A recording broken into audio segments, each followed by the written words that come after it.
दिया हुआ find magnitude and direction किसका, तो एक पहला में पूछा है ए का, बी का, तीसरा में ए प्लस बी का, इसमें ए माइनस बी का। अगर आपका ए और बी का मान इतना दिया हुआ हो तो इसमें मैग्नीट्यूड और डायरेक्शन कैसे निकाला जाता है। तो देखिए, जैसे मान लीजिए हम लोग रिजोल्यूशन में पढ़े हुए हैं कि मैग्नीट्यूड कैसे होता है। तो अगर ए वेक्टर का पहला में पूछ रहा है तो ए का हमारा दिया हुआ है वेक्टर इस तरह से, तो इसका मैग्नीट्यूड कैसे निकालेंगे, तो मॉड ऑफ ए कर दीजिए और रूट अंडर क्या हो जाएगा, तो आई का जो कोफिशिएंट होता है उसका स्क्वायर कर दिया जाता है और प्लस जे का जो कोफिशिएंट है उसका स्क्वायर। तो यहाँ से आपका मैग्नीट्यूड इस वेक्टर का हमारा क्या हो जाएगा ए का, तो ये हो गया 4, ये हो गया 9, यानी अंडर रूट 13।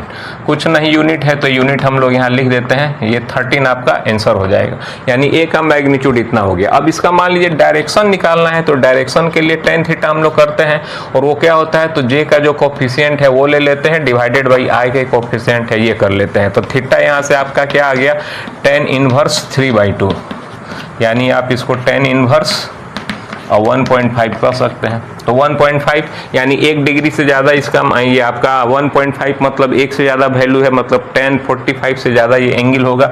तो कहने का मतलब अगर हम लोग XY प्लेन में इसको दिखाना चाहें तो X एक्सिस है, Y एक्सिस, तो ये वेक्टर आपका किस क्वाड्रेंट में जा रहा है, दोनों पॉजिटिव है, तो आप फर्स्ट क्वाड्रेंट में इसको ले जाइए और ये एंगल आपका 45 से ज़्यादा होगा। तो इसी एंगल को हम लोग ये एंगल बोल रहे हैं थीटा। तो ये थीटा आपका इधर यानी वेक्टर ए का डायरेक्शन हो गया जो आपका दिया हुआ है कितना, 2i cap plus 3j cap, ठीक है। तो इस तरह से हम लोग इसका मैग्नीट्यूड, अब इसी तरह अगर बी का निकालें तो बी का भी हूबहू इसी तरह से आप निकाल सकते हैं। तो बी का मैग्नीट्यूड क्या हो जाएगा यहाँ, तो देखिए बी का मैग्नीट्यूड हो जाएगा क्या, तो आई है, आई का कोफिशिएंट 1 है, 1 का स्क्वायर कीजिए, जे का कोफिशिएंट 2 का स्क्वायर कीजिए, तो ये हो जाएगा कितना 1 और 4, ये अंडर रूट 5 हो गया। इतना यूनिट हमारा हो गया इसका मैग्नीट्यूड।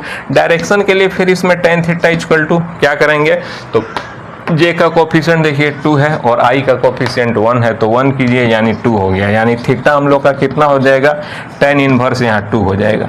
ये किस क्वाड्रेंट में जा रहा है, तो ये भी फर्स्ट क्वाड्रेंट में है दोनों। तो फर्स्ट क्वाड्रेंट में इसी तरह से ये एंगल इसमें जुड़ लेंगे तो ये आपका जो थीटा tan इनवर्स 2 हो जाएगा। अब उसी तरह से देखिए ए प्लस बी में है, तो ऐसा नहीं है कि ए प्लस बी में इसका और इसका मैग्नीट्यूड जोड़ देंगे, ऐसा नहीं निकालेंगे कि ए और बी का दोनों निकाल के ये जोड़ना नहीं है। पहले आप वेक्टर के फॉर्म में दोनों को ऐड कीजिए, तब आई जे के फॉर्म में आएगा, उसका मैग्नीट्यूड और डायरेक्शन निकाला जाएगा।